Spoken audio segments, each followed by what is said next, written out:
ওসমান ইবনে আবিল আস রাদিয়াল্লাহু তাআলা আনহু নবী সাল্লাল্লাহু আলাইহি ওয়াসাল্লামের কাছে এসে একবার অভিযোগ করলেন, ইয়া রাসূলুল্লাহ, আমার শরীরে ব্যথা, কোনো এক অঙ্গে হাতে টাতে কোথাও ব্যথা ছিল। তো তিনি বলছেন, ইয়া রাসূলুল্লাহ, অনেক ব্যথা করতেছে আমার।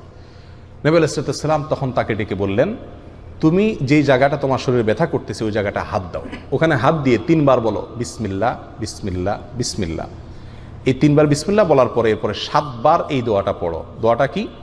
আউযু বিইজ্জাতিল্লাহি ওয়া কুদরাতিহি মিন শাররি মা আজিদু ওয়া উহাজির।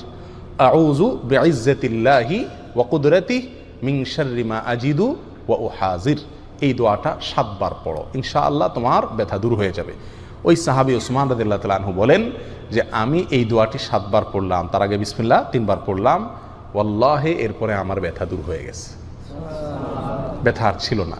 আমাদের শরীরে বিভিন্ন অঙ্গে, মাথায়, হাতে, পায়ে, পেটে, অনেক সময় অনেক অঙ্গে কি হয়? ব্যথা হয়, এবং ব্যথায় আমরা অনেক সময় কষ্ট করি। এই ব্যথা যখন হবে তখন আপনি এই আমলটি করবেন, 3 বার বিসমিল্লাহ পড়বেন আর 7 বার এই দোয়াটা পড়বেন। দেখে দেখেও পড়তে পারেন, আউযু বিইজ্জাতিল্লাহি ওয়া কুদরাতিহি মিন শাররি মা আজিদু ওয়া উহাজির।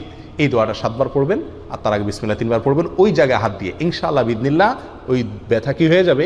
দূর হয়ে যাবে।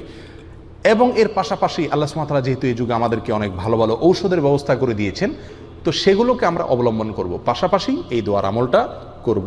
ঔষধ এবং চিকিৎসা বাদ দিয়ে আপনাকে এই দোয়া আমি পড়তে বলছি না, যেহেতু ওই ব্যবস্থা আল্লাহ সুবহানাহু ওয়া তাআলা রেখেছেন সহজ ব্যবস্থা, ওইটাও গ্রহণ করব, পাশাপাশি এই দোয়ার আমলও করতে থাকবো। ইনশাআল্লাহ বিইذনিল্লাহ ব্যথা কি হয়ে যাবে? দূর হয়ে যাবে। আমরা সাধারণত ব্যথা হলে বা অসুবিধা হলে হুজুরের কাছে যাই তাবিজ দেওয়ার জন্য। হুজুর তাবিজ লিখে দিয়ে আমরা ঝুলাই দিই, নিজেরা আমল করে যে সুস্থ হব বা আমল করে নিজে চিকিৎসা নিব, এই মানসিকতা আমাদের ভিতরে নাই। অতএব আল্লাহ তাআলা আমাদেরকে এই ব্যথা হলে নবী সাল্লাল্লাহু আলাইহি ওয়াসাল্লামের শেখানো এই আমলটাকে আমাদেরকে করার তৌফিক দান করুন।